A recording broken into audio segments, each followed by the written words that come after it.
Hello, hello. Welcome to Warriors Talk with author and founder Lady ReShell, where we move away from awareness towards action. This is our breast cancer kickoff.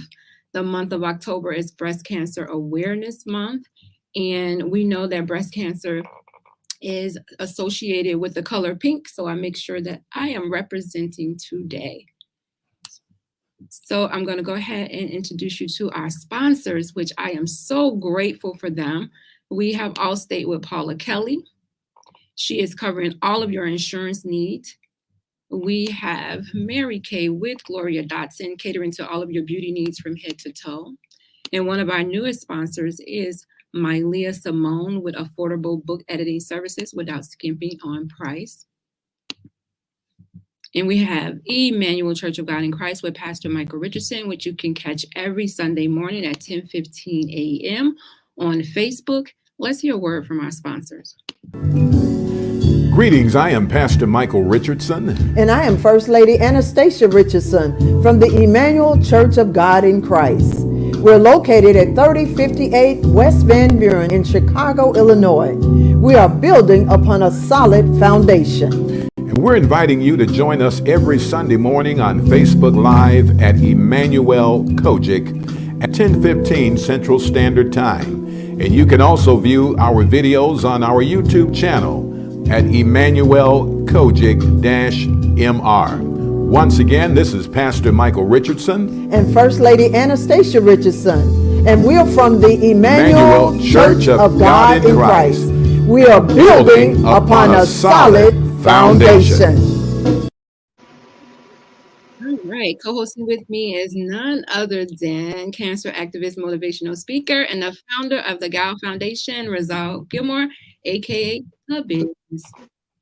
Hey, Lady ReShell. What's going on? I see you got on your pink too. Okay. Got on my pink. That's right. Got to represent. Represent. I've been wearing it all weekend. Oh, wow. I'm excited. I mean, this is Breast Cancer Awareness Month, and we know that breast cancer happens 24/7, 365. But we know that they have dedicated this month, set it aside for us to increase awareness. So that's what we're going to kind of talk about today. There's so many things going on as it relates to cancer as a whole. So our topic for today is the war on cancer. Where do we stand? So ReShell, do you think that we're winning this war on cancer right now? Not at all. I think honestly that is being overshadowed now because of the COVID and, the variant, all these other diseases. Like, it's moving cancer like down the list, even though cancer has been on the list for a very long time. Why is it that they couldn't go hard to find a cure for cancer as they did for this disease? Because I guess it wasn't on high alert. The people all over the world was dying from cancer, but yeah, it's definitely been overshadowed, and I don't think that we're definitely not winning this war. It's still doing what it's doing. Well, I do believe that COVID has overshadowed it, and it also has put some of the people who are in treatment at a disadvantage because a lot of their treatments were getting pushed back, delayed, or either they couldn't go in for one reason or another. So we know that that's not a good thing, especially when you're in treatment. Excuse me, because the doctors don't like for you to break treatment. They do not like for you to take a break. If they have a plan in place, they want you to go through with it and not take a break. So I know that a lot of cancer fighters are probably suffering right now because of that. So yeah, COVID, I think it has overshadowed cancer as a whole. But we know that cancer is not one single disease, right? I mean, you and I both know it's over 200 and some different cancers out here. So when you talk about finding a cure, that means you're finding a cure for all of those different ones, not just one single cancer, but the different cancers. And I think that's where the issue lies, ReShell, is that they cannot just focus on, it seems like it, just one cancer and say, okay, let's knock this one out the way, and then keep on going down the line until all of them are cured. Right.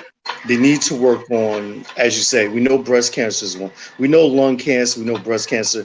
They need to, because, again, as we said many times on this show, and people may not believe it, but everybody is born with cancer. It's just what you do along your journey of life that's either going to make it grow or make the cells be dormant in your body. So stress being a big killer, things, all the yelling and chaos in your life will cause those cells to grow. So this is why we got to work on better relationships, better communication, doing better things. So, those things, they don't grow. It's really a shame that we do have that many different cancers, and just focusing on one isn't going to just solve. So we can catch it early, or there's something that we can do. Like when everybody is born, maybe there's some type of shot or something they can do when everybody is born to, to try and prevent it. Maybe that would be a factor in fighting this war. I know that they was working on a cancer vaccine, but I'm not sure which cancer. I know they was working on one for breast cancer, but we know that there's different types of breast cancer as well. So yeah, I totally agree with that. If they could come up with something to where when we're born, you take the shot, and we know that it'll decrease your risk of getting cancer or take it away altogether. They have it for HPV. When the kids get around from 12 to 15, I think they take those shots so that they won't get cervical cancer. So we know that they have the ability to do it. It's just like, why hasn't it happened yet? And I was reading somewhere where they were saying, instead of focusing on finding a cure, let's focus on prevention. And I totally agree with prevention, because if we have prevention, then we don't need a cure, because everybody's doing what they're supposed to do to make sure that they prevent cancer. Right. But then if we start preventing it, then you're talking big pharma is going to start missing out on money. So they start missing out on money, they're not going to be happy. Doctors are going to be missing their bonuses and all that other type of stuff, that they're getting entitled to when they write the prescription. So they're not going to do that, because we know that cancer is a big money pool. Yeah, they're not going to be able to push the chemo, the radiation, even if you don't need it. They can push you through, 3 months of it, get some money out of that. And we don't know what type of, I know they are getting a kickback from it, as many patients as they put through it. And then a lot of times it's, you're a guinea pig. Okay, let's see how this works on this person, or how many people we can get to go through it. And then, they're having their own little poll and reporting back to their people. So, and lives are at stake. People are dying. Families are being broken up. Right. And then it's the trust factor. Like, at the time when I was dealing with it, like with my wife, I didn't totally understand. I mean, I became a lot of things, but again, I trusted the doctor's word. But my wife went through about 6-7 different type of chemos, and it was like, well, is he just guessing? Does he know? He don't know. And actually, a lot of them don't know. They're just crossing their fingers, throwing it out there, hoping that something working is going to just slow it down or make it become smaller or something. They don't know, surprisingly. And these are the people that we trust, because obviously we don't know, but we're trusting the God, we're trusting the doctor, and we're trusting ourselves and the people that surround us to help us through these times and what we're dealing with. But a lot of times the doctor don't know. And, now that I know, I don't think I would have let her did as many treatments and what she did. I would have fought it, we would have fought it a different way. Wow. And that's important, because other people need to hear that. Like when you're going through treatment, a lot of times they don't really give you a chance to think about it, to weigh your options. It's like, okay, we got to get into treatment. We got to hurry up. It's like the cancer really didn't get here overnight. It doesn't grow overnight. It takes time to populate, but they will rush you into treatment. And next thing you know, you're in the middle of treatment. You're like, man, I really want to stop treatment. But if I stop treatment, like what's going to happen? Like if you fight it, what they say, like what's going to happen to you? So you really don't even get a chance to try to do your own thing, unless maybe at the beginning you're like, nope, I don't want to take any of that. I'm just going to do things on my own. And then you release yourself from them. but otherwise they're going to push it on you. Yeah, it almost becomes like a scare tactic. I mean, for us, because my wife, she was in stage 3 going into stage 4. And we know that stage 4 is like the last stage. So it's like, okay, well, boom, like you said, let's hurry up. Let's start doing this, doing this, doing this. And, you know, you're not thinking about, well, what if we did that? How, you know, this is like, okay, the doctor's right. Boom, let's get in there. Let's get chemo started. And, you know, look, I had to deal with a lot of long car ride homes, a lot of them, you know, coming from the hospital, going to the hospital, leaving the doctor appointments. But, you know, I'm grateful that I was there and went through this process, because now I can share it with other individuals, because I know there's another me, just like it's another you. You know, your story is a little different, but it's the same. We're on the same course. And it just happened a different way. And it's definitely a learning process. And my whole reasoning for wanting to advocate for others is to let them know that, no, you don't have to be rushed into doing this. You know, no, you can get a second opinion. Don't be afraid to get a second opinion. Like, to give them the knowledge that, you know, I didn't have, or I didn't get when I was going through it, you know, sitting, you know, on the opposite side of it, you know, you can share that information with people. You can share your information with other husbands that may have, you know, wife may be going through it, and they don't, you know, they may be clueless as to what's going on.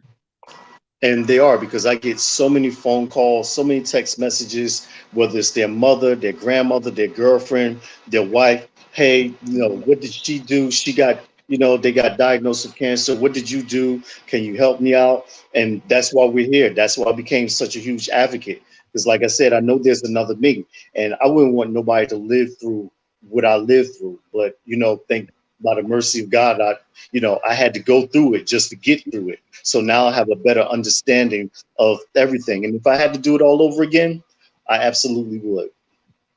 Wow. Wow.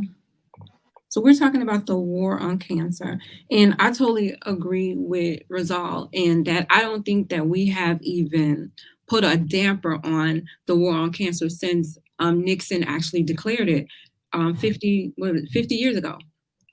I don't really feel like we have really put a dent in anything. We're still doing chemo. We're still cutting on people. We're still doing radiation.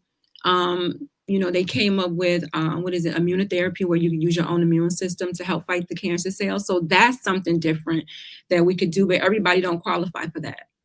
You know, everybody don't qualify. And another thing that actually changes, you know, women don't have to get a mastectomy. You don't have to remove your breast. You can get a lumpectomy if you want to. You don't have to go that radical route if you don't want to do that. So, you know, there are some things that have changed, but the basis of treating cancer is the same: the chemo, the radiation, and surgery, so they can. Well, the other thing they need to do, instead of raising the age to get a mammogram, they need to lower the age. There should be no way that we got 23 and 24-year-old women that's fighting for their life, stage 4 cancer. How is that detected? Because we know you got to wait 25 more years before we say, oh, well, you at stage 4 and you might not make it. You only got 5 years left. You got to push, man. You know, that shouldn't be. And you got to push. You have to push. If you feel something in your breast and you go to the doctor and they say, oh no, you know, you're too young, don't worry about it. It may be a cyst, you know, it'll go away. And if you know you got breast cancer in your family, you got to push and say, nope, I want a mammogram. If that doctor won't give it to you, go see another doctor, get another opinion, because that's your life. And you may say, oh, well, they said it's not nothing. And then 5-6 years down the line, you back in that office and now it's at a stage 4. Yeah, right. And push. Pray until something happens. And you remind me, when you say push, it reminds me, I was listening to one of the preachers. Actually, it happened this morning. He was talking about push, but he was talking about birth. And when you get to that point, when it's time to give birth, the first thing they tell you when time to give birth is to push. So it's like you're releasing those hard times. You're trying to get rid of that burden. You got to push. And once you push, you're going to see that you're now, not only are you entering motherhood, but you're also bringing life into this world, which is a joyous thing. But my point is, when you get that test result from the doctor, it's time to push. It's time to push. It's time to everything that mattered didn't matter, doesn't matter anymore. Because the only thing that you're gonna worry about is what's gonna be relevant to you and your life. It don't matter what Pookie undid to you, what JJ unstole from you and didn't put it back. It don't matter if they got you for 20 cents, 15 cents, whatever the case. The only thing that you're gonna be trying to worry about is to live. Because trust me, those thoughts are going to be eating you up. Yes. You should really be in fight mode. You should be in fight mode. Everything else is secondary. You shouldn't even be worried about anybody else and what anybody is saying or doing. You are the number one person that you should be worried about. And that's it, and that's all. That's it. Because if they're a team, if they're on your side, then they're going to have understanding. They're going to be there for you. They're going to be your support system. And we said many times on this show, knowing is half the battle and your support team is the other half. So if you don't have neither one of those two, you ain't going to make it. And that's straight up, you're not going to make it. Cannot do this by yourself. So according to statistics result, it says globally cancer kills an estimated 9.6 million people. This was back in the most recent data was 2018, more than tuberculosis, HIV combined. Notice you don't really hear much about HIV. I mean, I know they show the commercials, on there, but you really don't hear much about HIV like you used to when it first came out. I guess people really started taking heed to the word, like, nah, I don't want the package. I don't want that to happen to me. So they really start, like protecting themselves. I don't even think that's it. I think it's the medicine. Sorry. I think they have medicine out here for HIV right now to where your levels can be undetected and people are being safe. Yeah. But it's the medicine. Because we look at Magic Johnson. But Magic had that doctor. He had a whole different type of medicine. He had Dr. Sebi. That's a whole nother level. See, if we would have listened to Dr. Sebi a long time ago, not saying that he was correct, but honestly, that man knew something that these doctors and everybody didn't. Let the food be your medicine and the medicine be your food. Yeah, he was in court. He went to court and he actually won his cases on the people that he cured. So, they can't take that away from him. Right. And he said he has a cure for everything. Because I know one thing that I did learn with being a chef, being a cook, is that different foods together are going to give you different results. So depending on your situation and what you need, you might need an oregano, asparagus, kiwi, orange, mint flavored smoothie or something versus somebody needing a pineapple, guava, coconut smoothie, because those two things are going to do two different things. Yes. So you put everything in there that fights, that will fight cancer or keep your blood going, all those different things. So, that's what I did learn along the way. So this journey wasn't like, as most people say, sorry for your loss, but it really wasn't a loss because, again, it pushed me to being a better warrior for everybody else that's now coming along and that's coming into this thing. One thing you do is you do gain some knowledge because you want to get out there for yourself and learn things. You just don't take everything, okay, now that the doctor's telling you for face value. You question, you go look it up, and then you come back with your questions, which is what we should be doing. Is asking questions. If it doesn't sit right with you, then ask a question. Why do I have to do this? Because a lot of times when you have cancer, they're going off of they have this set regimen for people who have stage 2, grade B, whatever. And they'll give everybody the same treatment. But we all know that we are not the same. Our body makeup is not the same. So my body may not be able to handle what the other person, even though we have the same diagnosis, my body may not be able to handle that. But they'll give you the same treatment and try to and try to push you through that. And like some people don't make it through the treatment, or they have a lot of side effects from the treatment, and sometimes they have to pull them off the treatment. Right. And then once they pull you off the chemo treatment, it's like, oh, we're going to do radiation now. So now you're about to burn, most of my chest with the radiation, and then I got to put the cream on there so it can bring the color back and it can start to heal and all that. But what about my fingernails that's turned black? What about my toenails that's the same way? What about my hair? What about my eyelashes, my lids, my eyebrow? All these different things. What are we going to do about that? But I know, those are just physical things. People don't care. Again, people just want to live. But these are things, you giving me 4th stage medicine when I'm only at 2. Yes. And you don't even think about it, because like you said, you want to live. So you think like, let me get through this, trying to push yourself through the chemo treatment. And it's like, they push you to the edge to where you almost dying. Them cells in you, the good cells and the bad cells, are dying inside of you. Like your body is decaying. Well, after they're done guessing, it's like, well, there's nothing else that we can do for you further. We're going to call hospice in, and we're going to put you there. Now, we're going to have a nurse that comes in, and she's going to do X, Y, and Z. And you're like, wait a minute, Doc, you giving up on me? You sending me out to pasture? Like, this is it? And right there from that moment, you just, in your mind, you like, oh, my God, this is the end. Like, when you go on hospice, it's not good. I hate to see they put my dad on hospice, I remember. Mm. And he actually ended up living, I think, 30 days after they put him on there, and they gave him like a couple of days after that. But I had a sister that used to work as a hospice.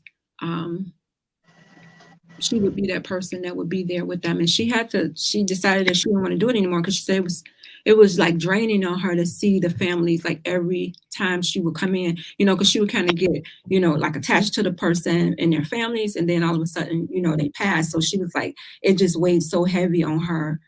And, so she couldn't do it anymore. But yeah, I think that they give up on you. And then when somebody tells you that, oh, I can't do anything for you, I done gave you all the medicine that I can, now you just waiting to die. And now you're going to give up on yourself. You're like, okay, well, I guess, I am just waiting to die. Like, well, that just shows you right there that words have power, because from him saying there's nothing else that I can do, in your mind, you thinking the same thing. There's nothing else that can be done. So I'm going to be a goner soon. But again, this is where the support team kicks in. But by that point, you're tired. You're tired of being poked. You're tired of all the medicines. You're tired of all the breakdowns. You're tired of not getting sleep and rest at night because you're worried about what's going to happen if you're going to wake up the next day or the next morning. And you're tired. And you eventually give up. And I understand that. But this is why we're here. This is why we got Warriors Talk, because we're warriors trying to talk people not to give up, to keep going, to, that we're taking action. We're just not out here talking about it, that we're actually doing things. And I can't wait to the event at the end of the month, 3rd week in October, on the 23rd, so we can, encourage some other warriors and keep them going. I'm so excited. So I'm just going to do a little commercial. So on September the 23rd, we're going to have our 5th annual October. What did I say? September. I'm sorry, October. October 23rd. We're going to have our 5th annual Survivors Night of Reflection Gala, and ReShell is going to be the host. He's going to be the master of ceremony, and I'm so excited. We have Lisa Adams, who is going to be our guest speaker, and Janine Hall, who's going to be our guest poet that night. So I am really excited, you guys. You can go to warriorstalk.org for your ticket. Invite somebody, bring a survivor with you. We always have a nice crowd, and God always shows up and shows out. So I'm excited. Y'all can come and see ReShell in person.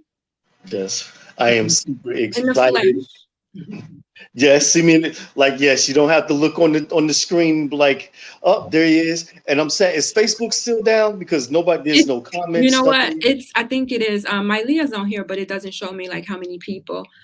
She said she's looking forward to the gala. Thank you for sharing. Very informative. So I think Facebook is still having issues, but that's why you have to have other outlets other than just them. That's right.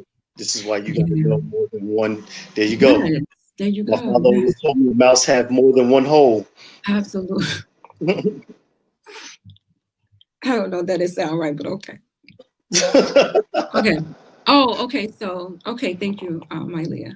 So, I have read this today result. It says a diagnosis of cancer once was virtually equivalent to a death sentence. Today, nearly half of all cancer patients expect to live for 5 or more years after their diagnosis. And then I read somewhere to where they said they don't, some of them don't even expect for you to get to that 5 years. Okay, because I'm gonna say that's what I read. They said the minimum is they expect you life expectancy once you're diagnosed is 5 years or less. Yes.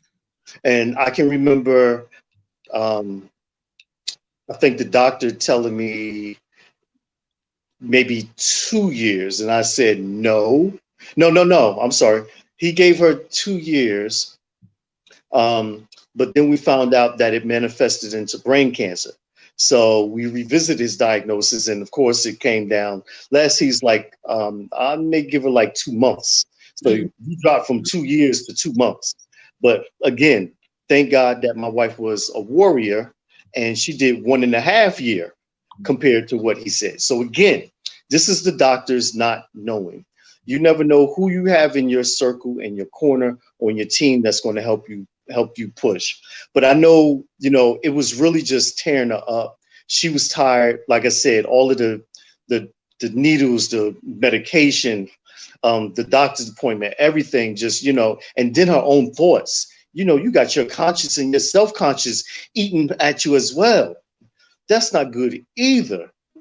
So it's like you fighting against 3 things. You're fighting against the cancer, you're fighting against the medicine, and then at the end of the day, you're fighting against yourself. That's hard. That's tough. That is hard. Like a lot of times, I would watch like comedy shows to go to sleep because I couldn't go to sleep.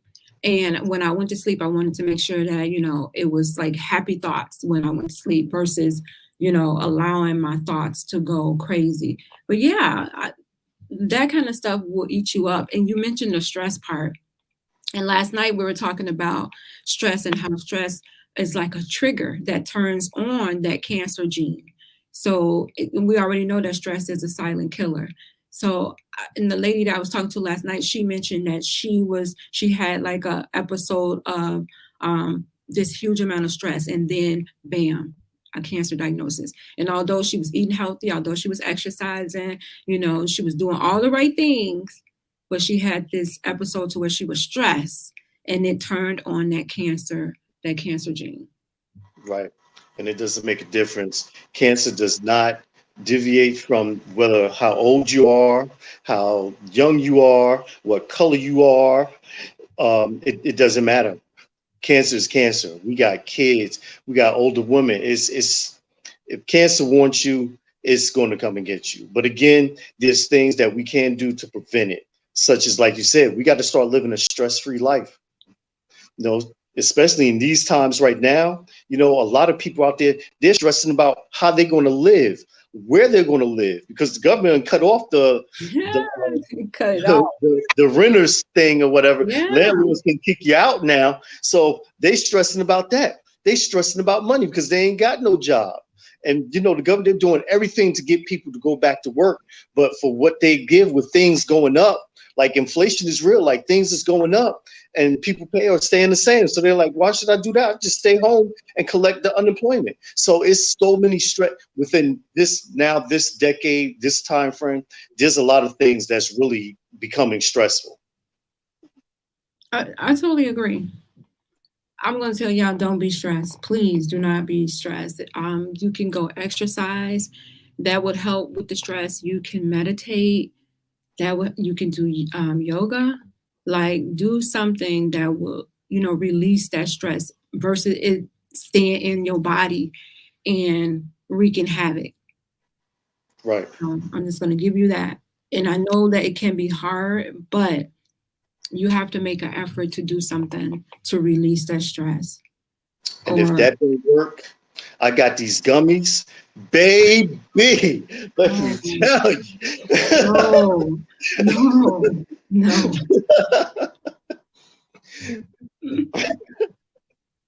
Okay, back to the show. That's funny. Back to the show. Yeah. So my brother had put online, he was like, my daughter gave me this cupcake. And he was like, I blacked out and I don't even remember where I was. I was like, everybody was telling him, you can't eat the stuff that these kids giving you. Like, you don't know what was in that cupcake that I don't trust these kids.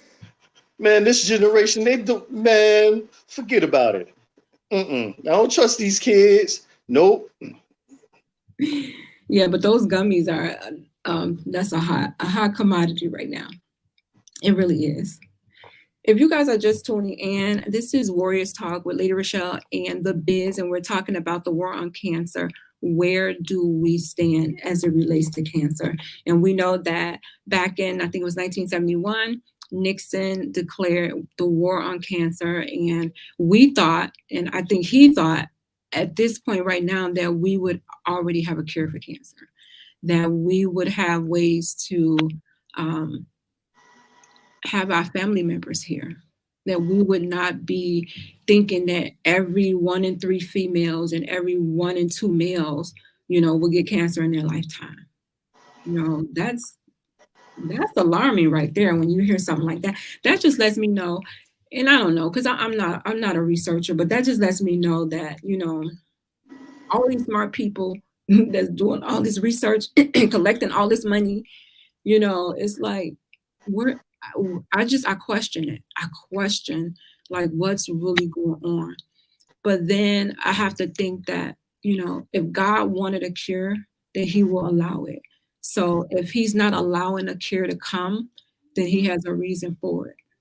Don't think that it's not a cure.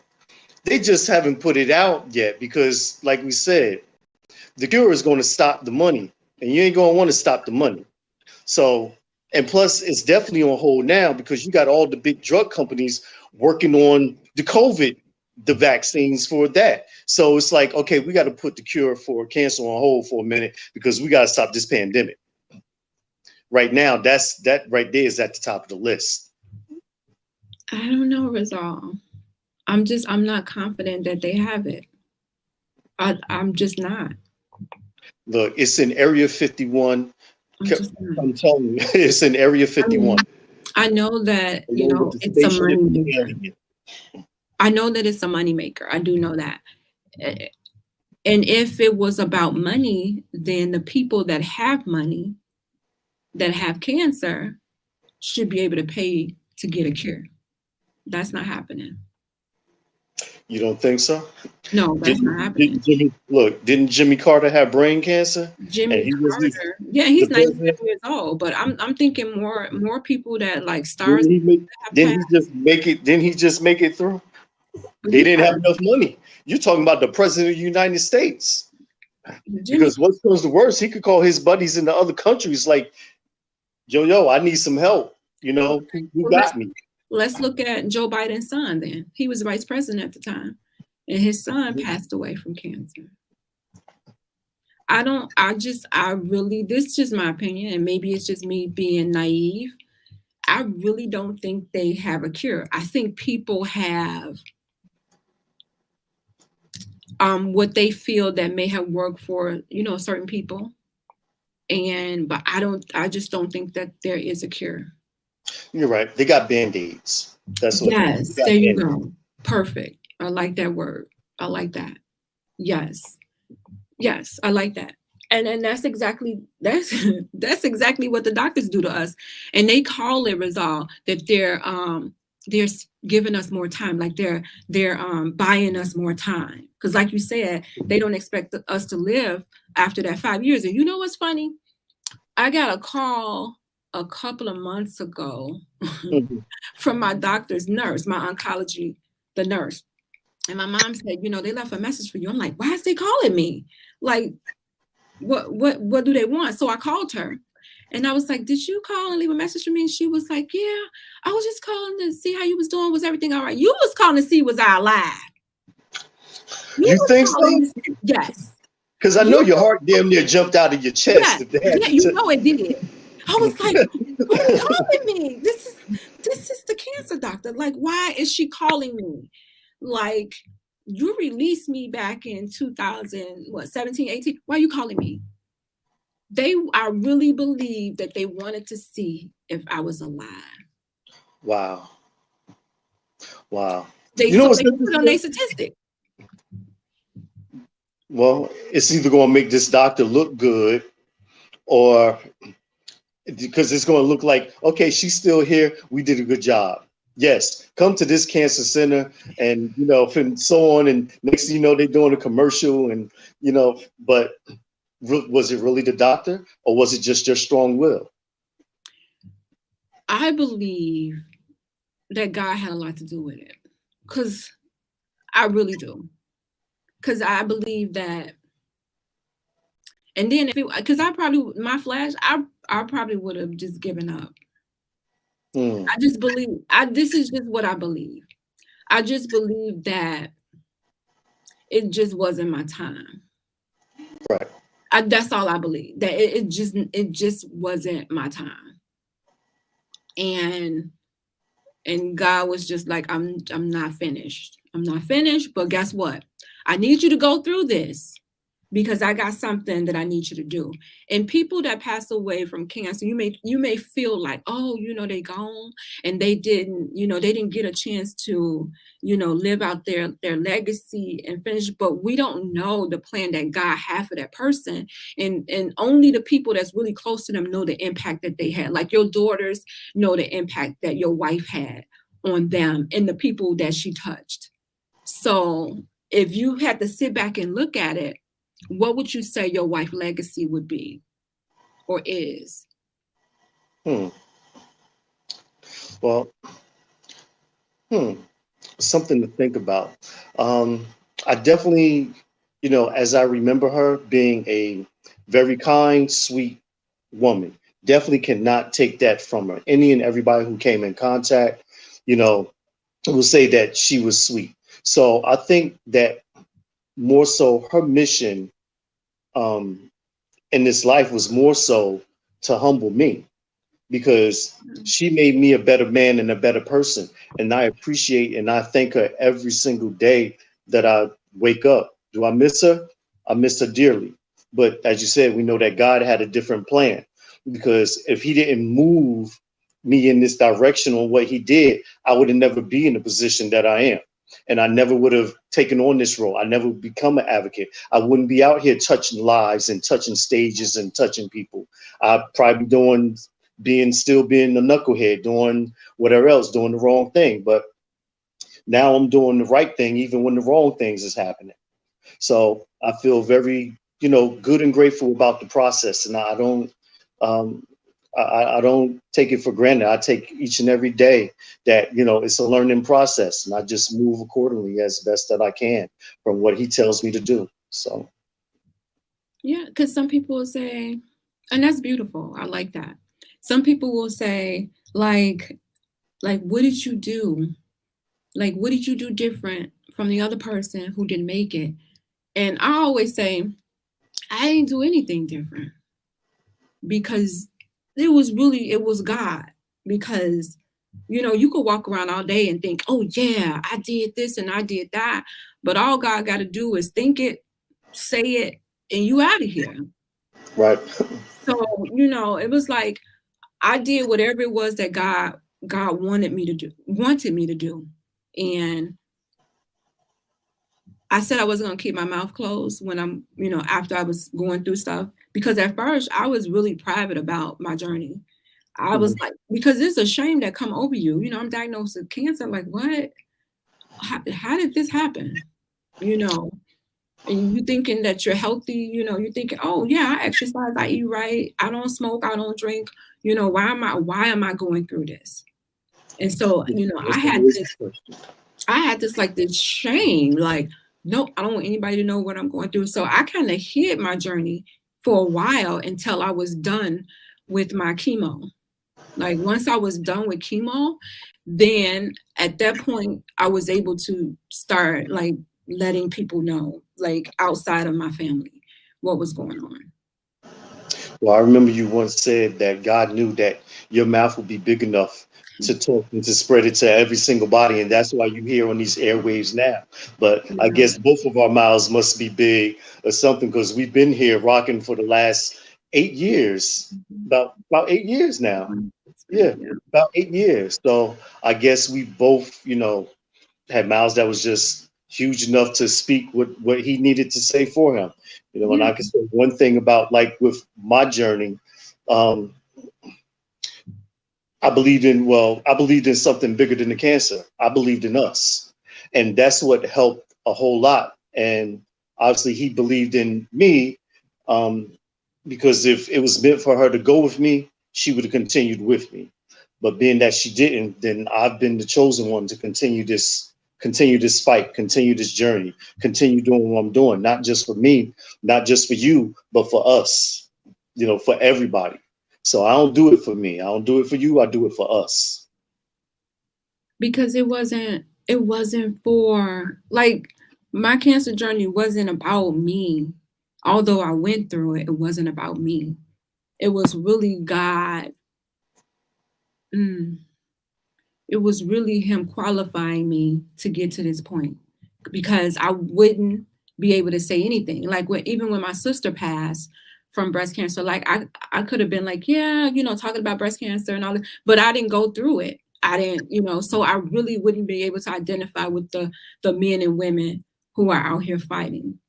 They would look at me and be like, okay, you didn't have cancer. Like, how can you tell me, to stay positive, to do this and do that when you haven't yourself went through it? Like, how can Resolve testify to men and say, hey, be there for your wife, love her, through everything. You may have some bad days, but you're gonna have some good days. Like,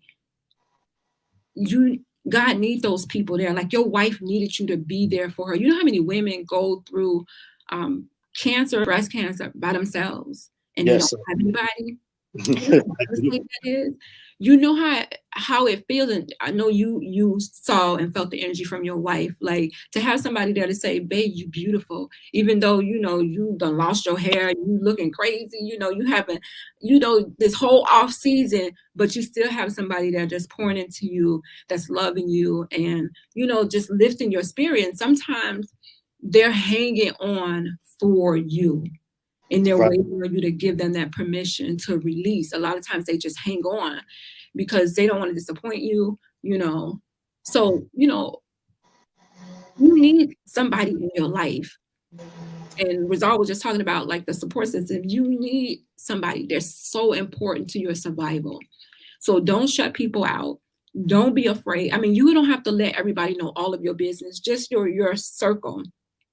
But don't be ashamed of what you're going through, because it's something bigger than you. And when you sit back and look at it, just all of the people that you touch, even if you touch one person, then your journey was not in vain. Right. Because even though I've gone through being a caretaker, and I wasn't physically the one with the cancer, but I was like with the cancer. And anybody now that's going through it, like, I envy them that's going to hang in there and do the things that I did, because it wasn't about the physical, how she was looking. I know men who left their wives because, their hair, and they wasn't looking like how they used to. They wasn't able to. Hell, I used to draw my wife's eyebrows on for her because she didn't want to go out, without them. And understand, like, women do it now. Some of them like, no, I can't leave without my makeup or my lap. I would do all of those little things, for her, just to make her feel pretty, because no matter what she was going through, she was always gorgeous in my eyes, and that's one of the reasons why, we were together. It did say till death do us part, through sickness and health. And I lived those vows, and I was bonded to her to the end. So I felt as though that I did my job, and now I'm here to continue to help other people do the same thing. Like, come on, man, just hang in there, Everything, God got his plan. He know what his plan for you is and what his plan for her is. You just got to hang in there and just, honor her and keep her going, keep her motivated. She can get tired, but don't let her give up. I like that. So we're talking about the war on cancer. Where do we stand? So Rizal, why do you think we're not pushing, or they're not pushing, because we do, prevention, and we're pushing early detection? Why do I think that they're not pushing prevention? Well, again, I think it's because of they're not putting in a whole lot of effort, because they've been trying to find the cure. They've been trying to find the cure for such a long time, and all they keep coming up is with Band-Aids. It's there. They're not really putting in the effort or the work that they need to really, because if they can come up that fast with a vaccine for COVID-19, they can push that hard to come up with something to fight cancer. They're not interested in finding a cure.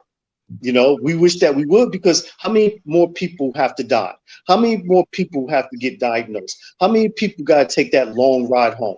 I hate to see people going through it, but they're not pushing the issue because they feel as though there's other things that's more important. Like, okay, well, today, guess what? We're going to work on the cancer treatment today. Tomorrow, they'll be working on the flu shot, a stronger flu shot, or something like that.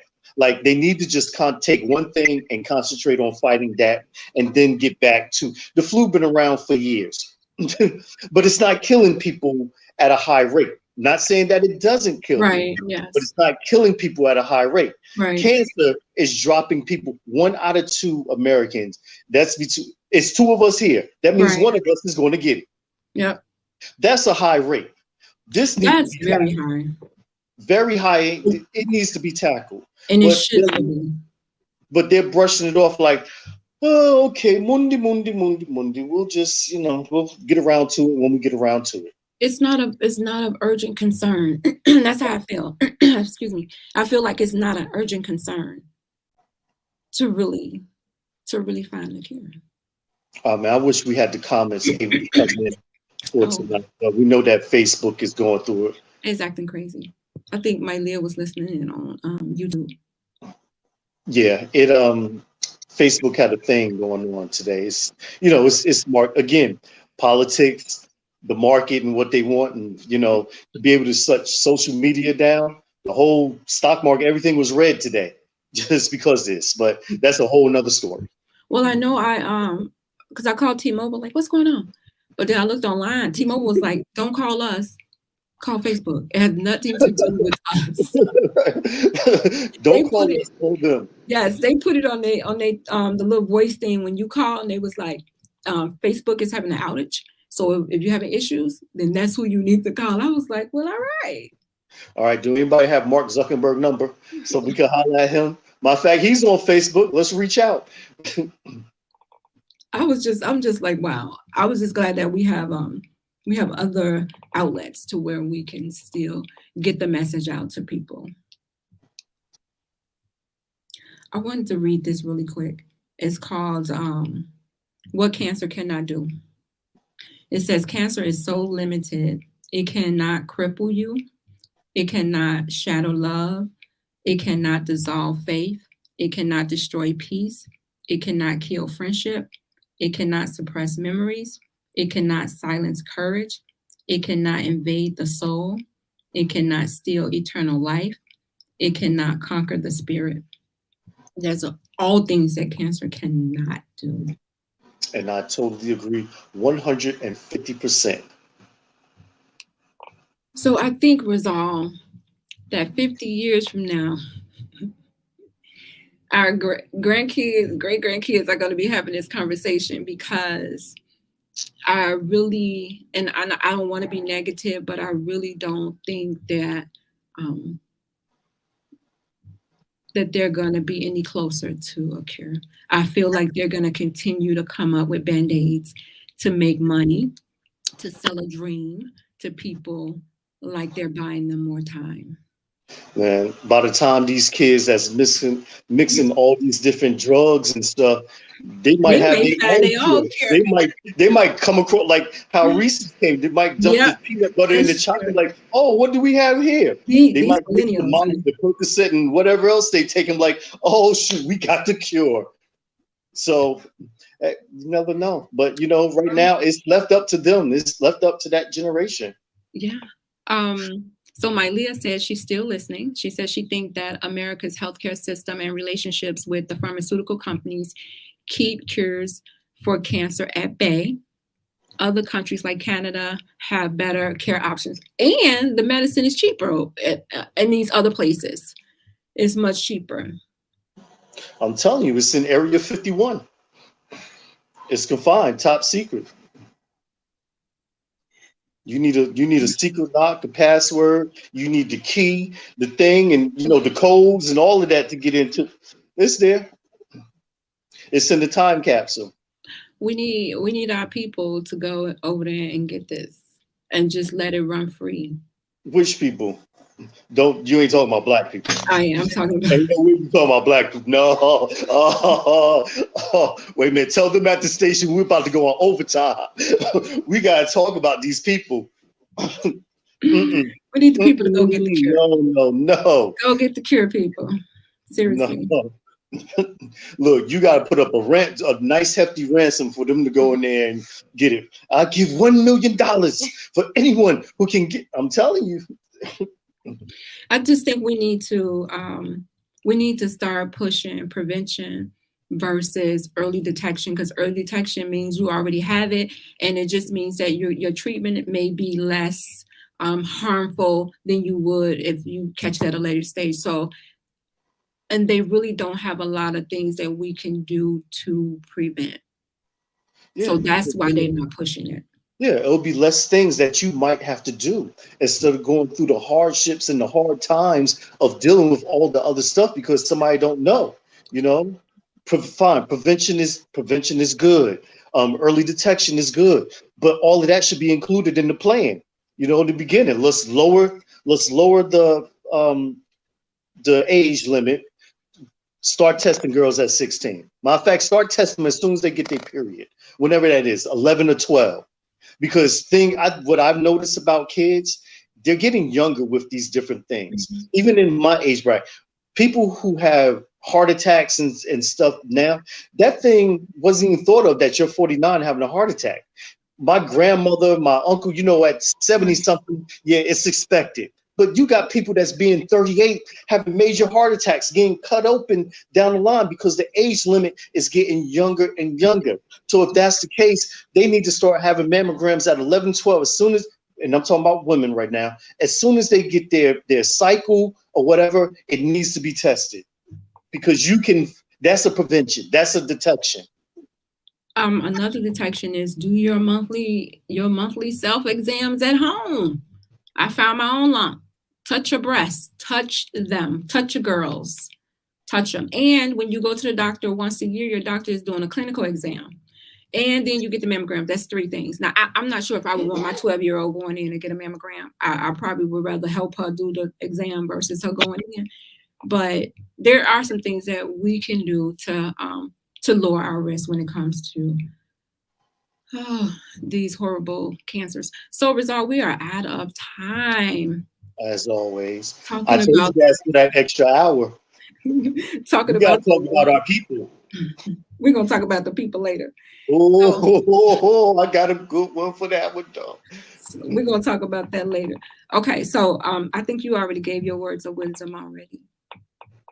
So, because we're out of time. So I'm just going to enjoy y'all to encourage you to come back next week at 6 p.m. right here on Intellectual Radio. This is Lady ReShell and the Biz at Warriors Talk, where we are changing lives one warrior at a time. Thank you for listening to this week's edition of Warriors Talk with Lady ReShell. To find out more about Warriors Talk, follow at Warriors Talk, the number 1, on all social media outlets, and Warriors Talk with Lady ReShell on YouTube. Please join us next week and every Monday evening at 6 p.m. Central Standard Time on intellectualradio.com for Warriors Talk with Lady ReShell, where we encourage, educate, and empower you into action.